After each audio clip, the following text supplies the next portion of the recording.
মুসলমান, কি ভালোবাসেন আল্লাহকে, কি ভালোবাসেন রসুলকে? ধোঁকা ধোঁকা। এখানেও বাহানা তালাশ করেন কেন?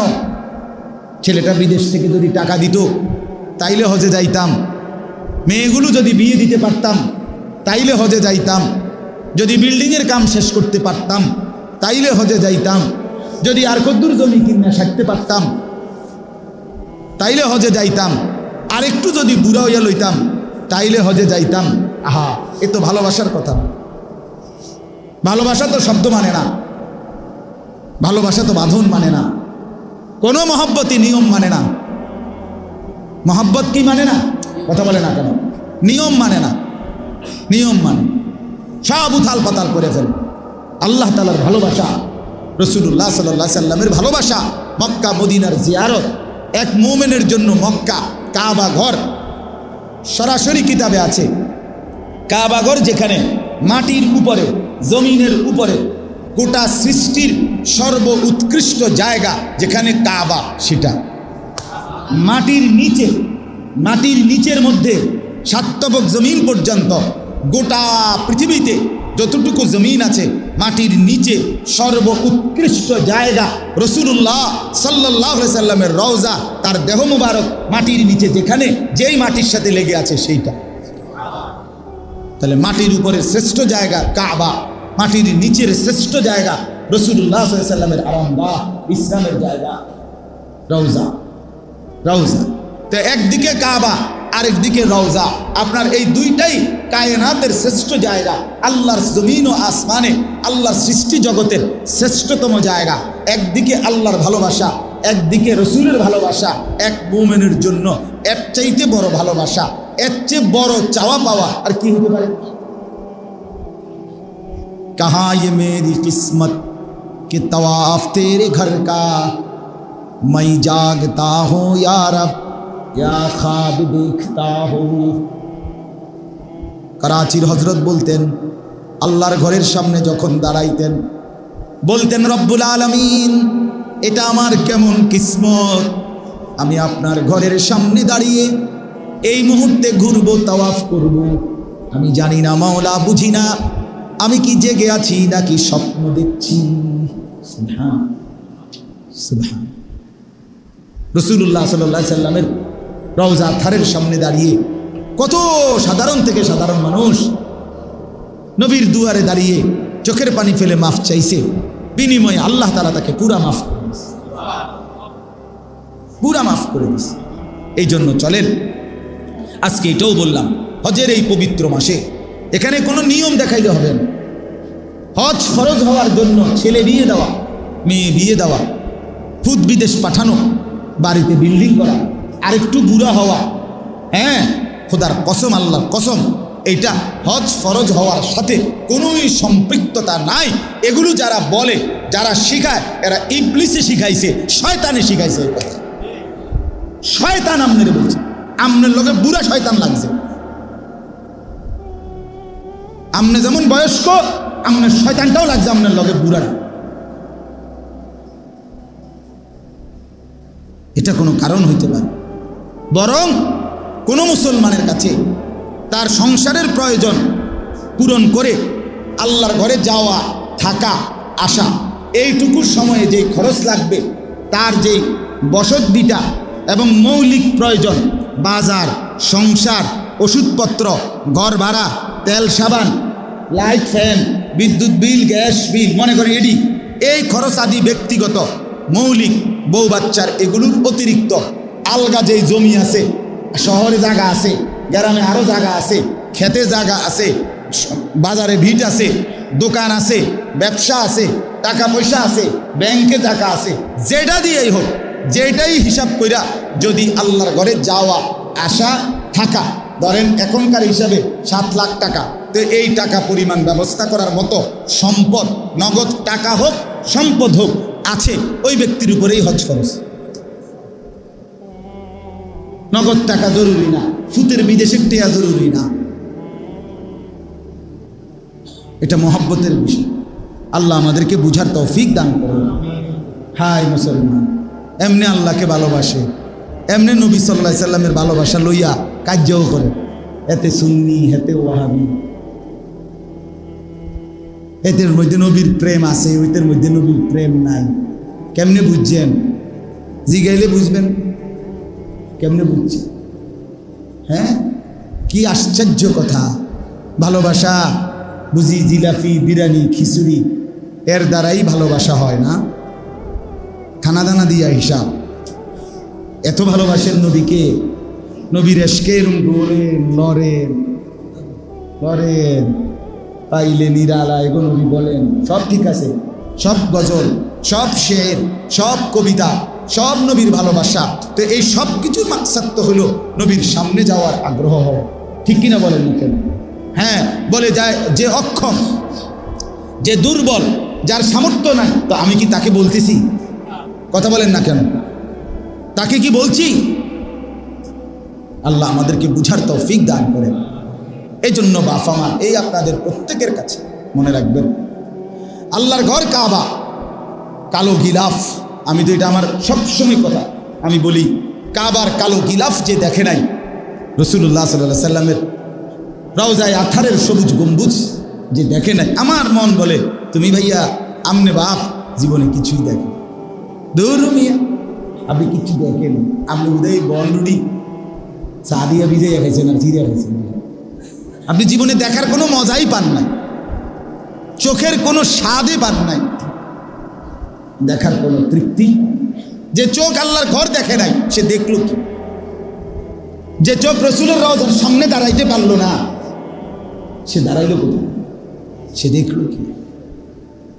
হ্যাঁ, আল্লাহ আমাদেরকে তৌফিক দান করেন। নিয়ত করেন, দিল থেকে নিয়ত করেন, দিল থেকে নিয়ত করেন।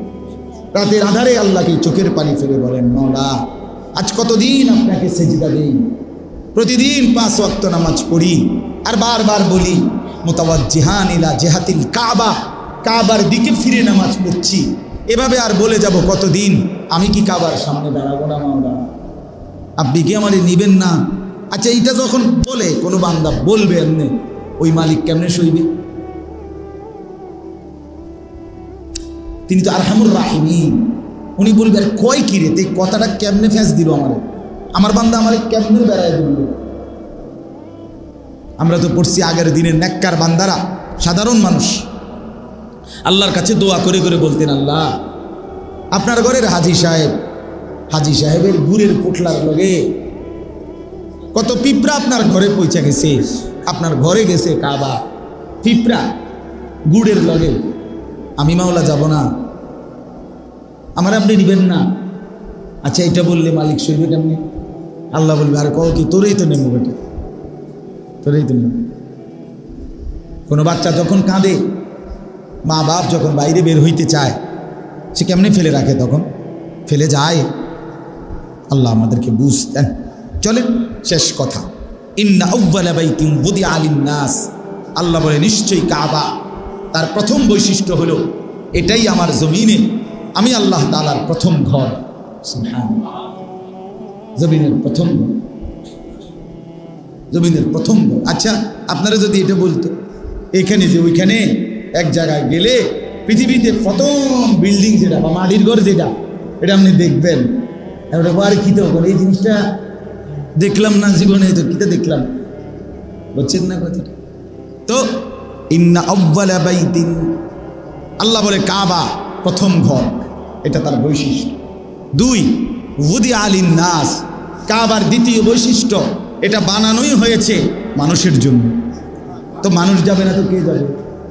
এটা বানানোই হয়েছে তোমার জন্য, তুমি আসবে না তো কে আসবে? বান্দা, তোমাদের জন্যই তো বানাইছি এটা। আল্লাহ বলেন লাল্লাযী বিবাক্কা, 3 নম্বর বৈশিষ্ট্য, কাবা শুধুই কেবল মক্কাতেই অবস্থিত, অন্য কোথাও এর চাইতে দামি বিল্ডিং, এর চাইতে দামি কালো গিলাফ অন্য কোনো ভবনে দিলে হবে না। মক্কার যেই কাবা সেখানেই তোমাকে যেতে হবে। সুবহানাল্লাহ, ওইটাই কাবা।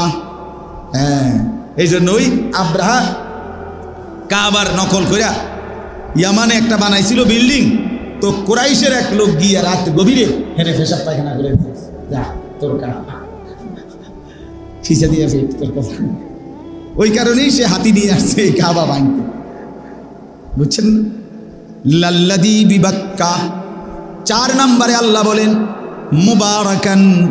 কাবার 4 নম্বর বৈশিষ্ট্য হলো আমার এই কাবা বরকতের খাজানা, বরকতের খনি, বরকতের খনি। হাঁটলে হাঁটলে বরকত, ঘুরলে ঘুরলে বরকত, সেকেন্ড সেকেন্ড বরকত। আমি আল্লাহ 24 ঘন্টায় কাবায় 120টা করে সেকেন্ড সেকেন্ড রহমত নাজিল করতে থাকি। আর চারপাশে যারা তাওয়াফ করে, নামাজ পড়ে, কিংবা শুধু কাবার দিকে তাকিয়ে থাকে, এই 120টা রহমত আমি তাদের মধ্যে বন্টন করতে থাকি। এটা বড়, শুধুই বড়, শুধুই বড়। ওয়াহুদাল্লিল আলামিন। আল্লাহ তাআলা বলেন কাবার 5ম নম্বর বৈশিষ্ট্য, এটা সারা পৃথিবীবাসীর হেদায়েত, হেদায়েতের কেন্দ্র। কাবা আসবে, কাবা ঘুরবে, কাবার ইবাদত করবে, হজ আদায় করবে। আমি আল্লাহ ওয়াদা দিলাম যদি আমার সন্তুষ্টির জন্য করে থাকে, নিশ্চিত তার জিন্দেগি বদলায়েই যাবে, হেদায়েত হবেই। যে বদলায় না তার ইখলাসে সমস্যা, তার কিসে সমস্যা? আল্লাহর জন্য করে নাই, আল্লাহর জন্য করে নাই, এই জন্য হয় নাই, এই জন্য হয়।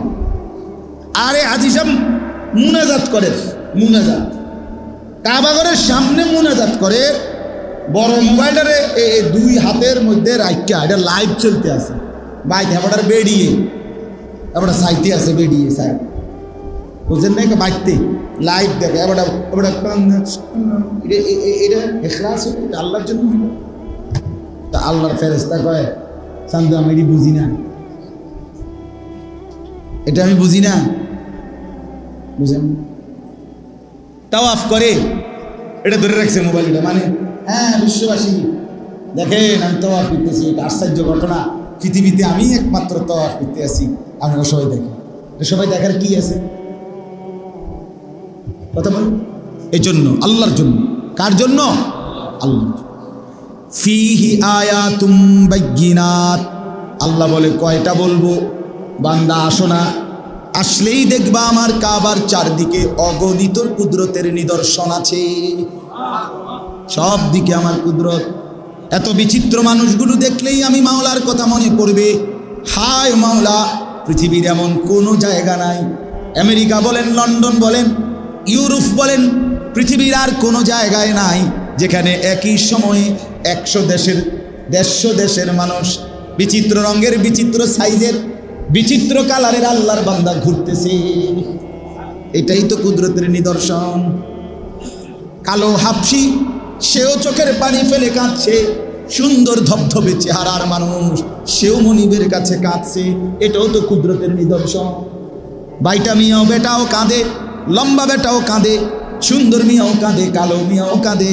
তার মানে আল্লাহ বুঝাইছে এখানে আসলে বুঝবা সব আমি আল্লাহর মুখাপেক্ষী,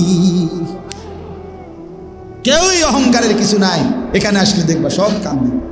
আমরা পড়ছি এক খলিফা ছিলেন হারুনুর রশিদ, উনি হজ্জের সময় আল্লাহর ঘরের কাছে আসলে মানুষকে খুব দান সদকা করতেন।